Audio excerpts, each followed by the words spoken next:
What if I told you that one of history's most feared emperors was once chained to a stone altar for 7 days, screaming as priests carved symbols into his flesh? What if I told you that the Vatican still keeps the records of what happened in those 7 days, locked away in their most secret archives? And what if I told you that some say he never stopped screaming, even after he wore the crown? This is the story of Emperor Maximilian III, a name erased from most history books. A reign that lasted only 3 years but left scars that historians still refuse to discuss. Before we dive into the nightmare that was his coronation week, let me paint you a picture of what medieval Europe looked like in the year 1297. The continent was drowning in plague, war, and superstition. Children were born with deformities so severe that mothers would abandon them at monastery doors, believing them to be cursed. The church wielded power through fear, and exorcism wasn't just a ritual, it was a public spectacle, a way to remind people that demons walked among them. Into this world was born Maximilian, the third son of King Frederick of Valdoria, a small but wealthy kingdom nestled between what we now call Austria and Hungary. From birth, Maximilian was different. Court records, written in Latin and hidden in the Valdorian royal archives, describe a child who never cried as a baby, but instead made sounds that the royal physician described as the whispers of serpents. His wet nurse, a woman named Agatha, wrote in her private journal that the infant's eyes would follow her around the room even when he appeared to be sleeping. She noted that milk would sour in his presence, and that small animals, mice, birds, even the castle cats would die within days of being near his cradle. But perhaps most disturbing were the marks. Born with what appeared to be birthmarks on his chest and arms, these dark patches would change shape as he grew. The court astrologer, a man named Brother Cornelius, documented their evolution with meticulous detail. What started as simple dark spots gradually formed into symbols that Brother Cornelius recognized from forbidden texts as demonic sigils. As Maximilian grew from infant to child, the strange occurrences intensified. Servants reported that he would speak in languages that didn't exist, carrying on full conversations with empty rooms. His tutors, hired from the finest universities in Europe, would last no more than a few weeks before fleeing the castle, claiming the boy knew things he shouldn't, no personal secrets, private shames, the exact dates of their own deaths. The breaking point came when Maximilian was 12 years old. His eldest brother, Prince William, died suddenly during a hunting expedition. The official cause was listed as a heart ailment, but the royal physician's private notes tell a different story. Prince William had been found in his chambers, eyes wide open, mouth frozen in a silent scream. But what truly terrified the court was what they found carved into the wooden headboard of his bed. The same symbols that had appeared on young Maximilian's skin. The second brother, Prince Henry, died 6 months later under equally mysterious circumstances. This time, there were witnesses. During a royal feast, Prince Henry suddenly stood up, pointed at Maximilian, and began speaking in what the court chaplain identified as ancient Aramaic. The words, when translated, formed a single, chilling sentence. The vessel is ready, and the crown awaits its true master. Prince Henry then collapsed, blood pouring from his eyes, ears, and mouth. He died within minutes. But not before gasping out one final revelation. He claimed to see thousands of figures standing behind Maximilian's chair. Figures with burning eyes and mouths full of teeth. With both heirs dead, 13-year-old Maximilian was next in line for the throne. But King Frederick, driven to madness by grief and terror, refused to allow his remaining son to inherit. Instead, he made a decision that would change the course of European history forever. He contacted the Vatican, requesting that the church's most experienced exorcists be sent to Valdoria immediately. The letter he sent to Pope Celestine V still exists, though it's kept in the Vatican's restricted archives. In it, King Frederick wrote, "Holy Father, I believe my son to be possessed by demons of the highest order. I fear that to crown him would be to deliver our kingdom, and perhaps all of Christendom, into the hands of Satan himself. I humbly request that the Church perform whatever rituals are necessary to cleanse his soul, even if it means his death." The Pope's response was swift and decisive. Within 2 weeks, a contingent of 12 exorcists arrived at the Valdorian court, led by Cardinal Alessandro Toretti, a man whose reputation for dealing with the supernatural was matched only by his cruelty.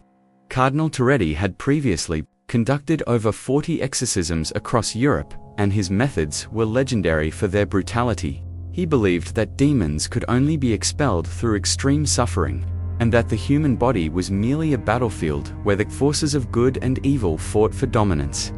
The cardinal's first meeting with young Maximilian was documented by Brother Marcus, the court scribe, in a text that wasn't discovered until 1973. According to Brother Marcus, when Cardinal Toretti entered the room where Maximilian was being held, every candle in the chamber extinguished simultaneously. The temperature dropped so dramatically that the men's breath became visible, and a sound like grinding stone filled the air. But most disturbing was Maximilian's reaction. The 13-year-old boy, who had been sitting quietly in his chair, suddenly stood and spoke in a voice that Brother Marcus described as the sound of 1,000 souls screaming in unison. In perfect Latin, despite never having been taught the language, Maximilian said, "Alessandro Toretti, born in the year of our Lord, 1231, son of the whore Magdalena and the merchant Giuseppe. You carry the sin of your brother's murder, and you pleasure yourself while reading the confessions of young girls. Do you really think you can cleanse another's soul when your own is already damned?" The cardinal's response was immediate and violent. He ordered that Maximilian be stripped and chained to a stone altar that had been erected in the castle's chapel. The exorcism, he declared, would begin at sunrise and continue until the demons were expelled or the boy died. Whichever came first. What happened during the next 7 days remains one of history's most closely guarded secrets. The official church record states simply that the possessed was subjected to spiritual cleansing and was found to be free of demonic influence. But the truth, pieced together from fragments of personal journals, letters, and confessions, paints a very different picture. The first day began with traditional exorcism rituals. Cardinal Toretti and his team of priests recited Latin prayers, while forcing Maximilian to drink holy water mixed with salt and herbs. But when the holy water touched his lips, witnesses reported that steam rose from his mouth, and the liquid appeared to boil. The boy's screams, according to Brother Marcus, were so intense that birds fell dead from the sky outside the chapel windows. As the hours passed, the cardinal's methods became increasingly extreme. Hot iron crosses were pressed against flesh, leaving burns that formed perfect demonic symbols. Holy oil was poured into his wounds, causing him to convulse with such violence that the stone altar cracked beneath him. But perhaps most disturbing were the things Maximilian said during these tortures. Sister Helena, a nun who had been brought in to assist with the ritual, kept a secret diary that was discovered in the walls of a convent in 1882. In it, she wrote that the boy would alternate between begging for mercy in his own voice and speaking in the voices of people who had died years before. He would recite the private confessions of priests, reveal the hidden sins of nobles, and describe in perfect detail events that had occurred in distant lands. On the third day, something changed. According to Sister Helena's diary, Maximilian stopped screaming. Instead, he began to laugh, a sound so horrible that 3 of the assisting priests fled the chapel and never returned. The laughter continued for hours, echoing through the castle until servants began to go mad from the sound. Some threw themselves from windows. Others clawed at their own faces until they bled. It was during this laughter that the first impossible thing happened. Brother Marcus wrote that Maximilian, despite being chained to the altar with iron shackles, somehow managed to carve words into the stone ceiling directly above him. When the priests looked up, they saw a message written in ancient Greek. "The vessel accepts the burden, and the crown shall be his reward." The 4th and 5th days brought phenomena that the Church has never acknowledged. Multiple witnesses reported that Maximilian's body began to change. His bones could be heard cracking and reforming. His skin would stretch and tear, and his eyes would change color from brown to black to a deep, burning red. Sister Helena wrote that at times, the boy's body would seem to contain multiple people, with different faces appearing and disappearing beneath his skin, but it was on the 6th day that the most terrifying event occurred. Cardinal Toretti, frustrated by his inability to expel the demons, decided to attempt a ritual that had been banned by the Church for over 2 centuries. Using a blade blessed by 3 different popes, he began to carve exorcism symbols directly into Maximilian's flesh, believing that the physical pain would force the demons to flee. What happened next defies rational explanation. As the cardinal's blade cut into the boy's chest, instead of blood, a black substance poured from the wounds. This substance, described by witnesses as having the consistency of tar, but the smell of sulfur, began to move on its own, forming shapes and patterns on the stone floor. Within minutes, the chapel was filled with what appeared to be shadows that moved independently of any light source. Sister Helena wrote that these shadows began to whisper in languages that hurt to hear, and that several of the priests began to bleed from their ears, but most disturbing was what the shadows revealed. They spoke the names of every person in the chapel, described their sins in explicit detail, and promised them eternal torment if they continued with the exorcism. It was then that Cardinal Toretti made a decision that would haunt him for the rest of his life. Rather than continue the exorcism, he chose to make a deal. According to fragmentary records found in his private papers after his death, the cardinal approached the altar and whispered something to Maximilian. The boy, who had been unconscious from blood loss, suddenly opened his eyes and smiled. The 7th day was different from all the others. Instead of screaming or supernatural phenomena, there was only silence. Maximilian lay motionless on the altar, so still that many thought he had died. But as the sun began to set, he slowly opened his eyes and spoke in his normal voice for the first time in a week. "I am cleansed," he said simply. "The demons have been expelled, and I am ready to serve God and my kingdom." Cardinal Toretti, despite his private doubts, declared the exorcism a success. King Frederick, desperate to believe that his son had been saved, ordered that the coronation proceed immediately. But those who had witnessed the 7 days of horror noticed something different about the boy who would become Emperor Maximilian III. The coronation took place 3 days later, in the Grand Cathedral of Valdoria. Thousands of nobles and clergy attended, but those who had been present during the exorcism reported strange occurrences throughout the ceremony. Candles would flicker without wind. The temperature would drop suddenly in certain areas of the cathedral. And more than one witness claimed to see additional figures standing behind the new emperor's throne. Figures that cast no shadows and whose eyes reflected light like those of animals. But perhaps most disturbing was what happened during the actual crowning. As the golden crown was placed upon Maximilian's head, every dog in the city began to howl simultaneously. The sound continued for exactly 7 minutes, and when it stopped, a silence fell over the cathedral that many described as unnatural and oppressive. Emperor Maximilian III's reign began immediately. And from the very first day, it was clear that something fundamental had changed. The boy who had once been curious and intelligent became calculating and cruel. His first act as emperor was to order the execution of all 12 priests who had assisted in his exorcism, claiming they had committed treason by questioning his divine right to rule. Cardinal Toretti, the man who had led the exorcism, was found dead in his chambers 3 days after the coronation. The official cause of death was listed as a heart attack, but those who discovered his body reported that his face was frozen in an expression of absolute terror, and that strange symbols had been carved into his flesh, symbols identical to those that had appeared on Maximilian's skin as a child. The new emperor's policies were as disturbing as his personal transformation. He instituted laws that seemed designed to spread suffering throughout his kingdom.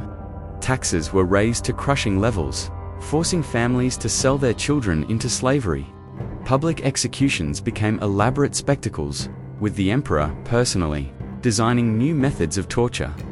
Most disturbing were the disappearances. Hundreds of young people vanished from their homes, taken in the night by the emperor's guards, and never seen again. But it was the emperor's private behavior that truly terrified those close to him. Servants reported that he would spend hours talking to empty rooms, having animated conversations with unseen companions. His food taster, a man named Georg, kept a journal describing how the emperor would sometimes eat raw meat, tearing at it with his teeth like a wild animal. Other times, he would refuse to eat for days, claiming that his friends provided him with all the nourishment he needed. The emperor's appearance also continued to change. Court portraits from his reign show a progressive transformation that artists struggled to capture. His eyes, once brown, became so dark they appeared black in all lighting. His skin took on a pale, almost translucent quality, and veins could be seen clearly beneath the surface. Most disturbing were his handservants reported that his fingernails grew at an unnatural rate and had to be trimmed daily, and that they would sometimes appear to be stained with blood despite no visible injuries. Sleep became impossible for those living in the imperial palace. The emperor's chambers were located in the highest tower, but his voice could be heard throughout the castle at all hours of the night. Sometimes he would scream in languages that scholars couldn't identify. Other times, he would laugh for hours, a sound that echoed through the stone corridors and drove servants to madness. Many requested transfers to other duties, but the emperor refused to let anyone leave his service. The most disturbing reports came from the emperor's personal guard, elite soldiers who were sworn to protect him at all costs. Captain Wilhelm, leader of the guard, left behind a confession that was discovered hidden in the castle walls centuries later. In it, he described watching the emperor through a crack in his chamber door and seeing him floating several feet above his bed, surrounded by figures that appeared to be made of smoke and shadow. According to Captain Wilhelm's confession, these figures would whisper constantly to the emperor, and he would respond by nodding or shaking his head. Sometimes, the emperor would write furiously on parchment, covering page after page with symbols that hurt to look at directly. These papers would be burned in the fireplace every morning. But Captain Wilhelm claimed that the ashes would sometimes reform into shapes that resembled screaming faces. The emperor's reign of terror reached its peak during the winter of 1300. Plague had struck the kingdom, killing thousands, but instead of taking measures to help his people, Emperor Maximilian declared that the plague was a gift from his advisors, and that those who survived were clearly favored by dark forces. He ordered that the bodies of plague victims be brought to the castle, where they were used in rituals that witnesses described as too horrible to record in detail. It was during this time that the emperor began construction of what he called the Chamber of Communion. Built deep beneath the castle, this room was designed according to specifications that the emperor claimed were given to him in dreams. The construction required the labor of hundreds of workers, most of whom died during the building process. Under mysterious circumstances, those who survived reported that the chamber was filled with symbols carved into every surface, and that the air itself seemed to whisper. The emperor would spend days at a time in this chamber, emerging only to issue increasingly bizarre decrees. He declared that all mirrors in the kingdom be destroyed, claiming that they were windows for the watchers. He ordered that all churches be rebuilt with their altars facing east instead of west, and that new symbols be incorporated into their architecture, symbols that priests recognized as demonic, but were too afraid to refuse. But perhaps the most telling evidence of the emperor's transformation came from his own writings. During his reign, he produced thousands of pages of text, written in a mixture of Latin, Greek, and languages that scholars still cannot identify. These writings, discovered after his death, reveal a mind that was no longer entirely human. They describe conversations with entities that exist beyond the physical world, detailed instructions for rituals that would thin the veil between worlds, and prophecies about a coming age when the boundaries between heaven and hell would collapse entirely. One passage, translated from the original Latin, reads, "They speak to me in the language of fire and shadow, teaching me truths that would shatter the minds of lesser men. I am no longer bound by the flesh that once confined me, for I have accepted the gift they offered during those 7 days of purification. The crown upon my head is merely a symbol. The true crown lies in the knowledge they have given me, the power to command legions that exist beyond mortal sight. The emperor's reign came to an abrupt end in the spring of 1301. The official records state that he died of a sudden illness, but the truth is far more complex. According to reports from the few survivors, the emperor had been planning what he called the Great Communion, a ritual that would supposedly allow him to permanently merge with the entities that had been guiding him since his exorcism. The ritual was to take place in the Chamber of Communion on the night of the spring equinox. The emperor had gathered 13 volunteers from among his most loyal servants, promising them that they would be transformed into something greater than human. But, as the ceremony began, something went wrong.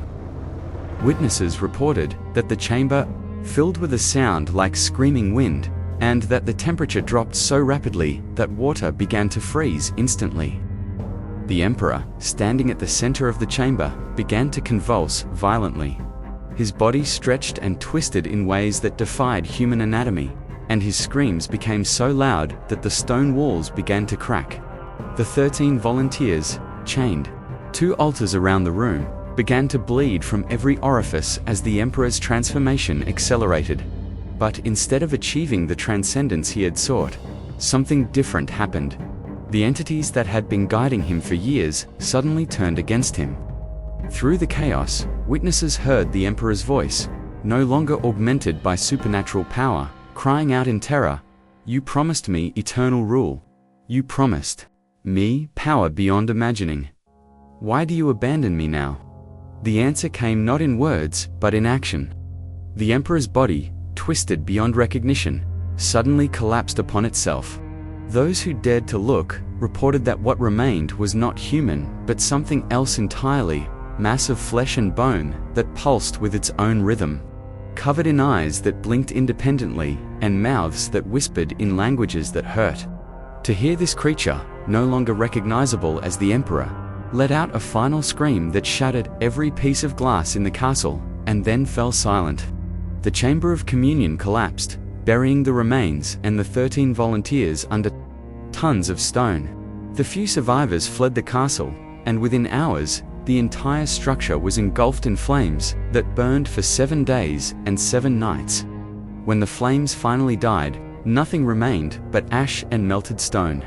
The imperial crown, made of gold and precious gems, was found in the ruins, but it had been transformed into something that defied explanation. The gold had turned black. The gems had melted and reformed into shapes that resembled screaming faces. And the metal itself was so hot that it couldn't be touched for months afterward. The kingdom of Valdoria, left without a ruler, quickly descended into chaos. Neighboring kingdoms invaded, the plague continued to spread, and within 5 years, the entire region had become a wasteland.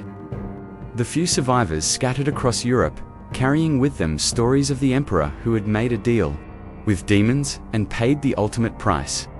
But the story doesn't end there.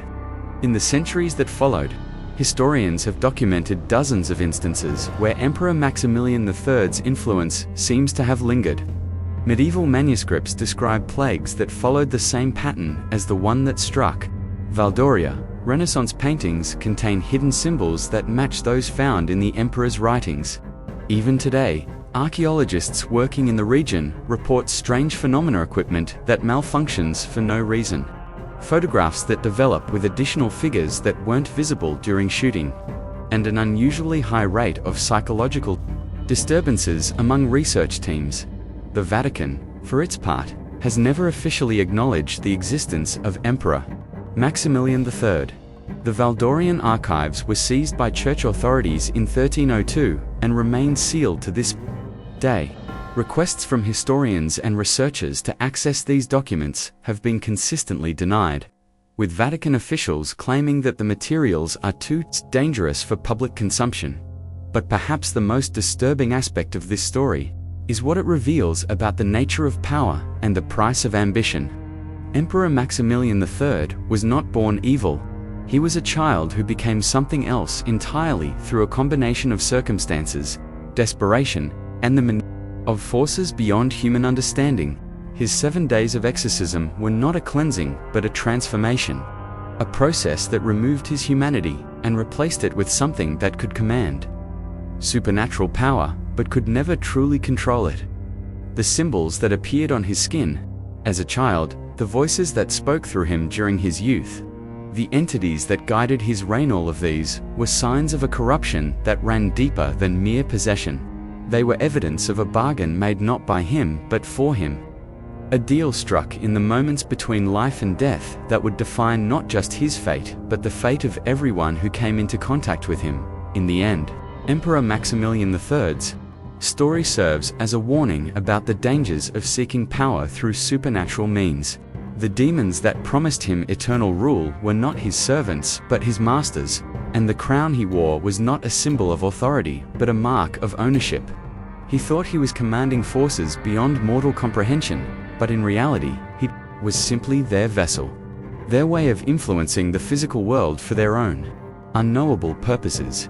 The 7 days of exorcism that were supposed to save his soul, instead, delivered him completely into the hands of darkness. And when he was no longer useful to them, when his human form could no longer contain the power they had invested in him, they discarded him like a broken tool and moved on to find another vessel, another willing servant who would mistake their whispers for wisdom and their gifts for genuine power. Today, nearly 700 years later, the ruins of the Valdorian castle remain uninhabited. Local legends speak of lights that dance through the rubble on certain nights, of voices that whisper in languages that predate human civilization, and of a figure in a blackened crown who walks among the stones, eternally searching for a way to reclaim the power that was never truly his to begin with. Some say that on the anniversary of his death, Emperor Maximilian III's screams can still be heard echoing across the wasteland that was once his kingdom. Others claim that the entities that once guided him are still searching for a new vessel, a new human soul, desperate enough to accept their bargain and naive enough to believe that the power they offer comes without a price.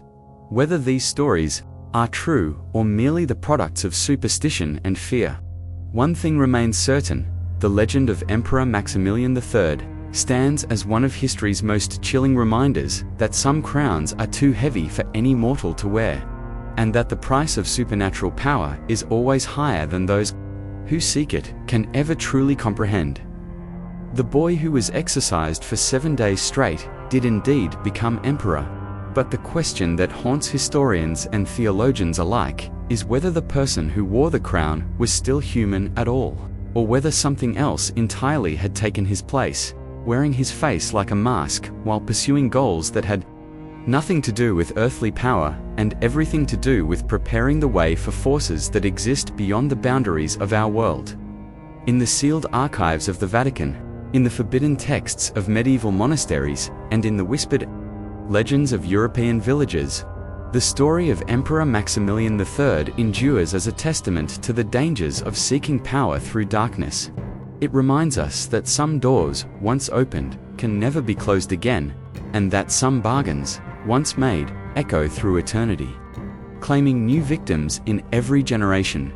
The crown may have been destroyed, the kingdom may have fallen, and the emperor may have paid the ultimate price for his ambition, but the entities that made it all possible remain, waiting patiently for the next desperate soul to seek them out, ready to offer the same promises of power and transformation that they have whispered to the ambitious and the desperate for thousands of years. And perhaps that is the most terrifying aspect of this entire story, not that it happened, but that it could happen again. To anyone willing to listen to the whispers in the dark and accept the gifts that come with prices too terrible to imagine.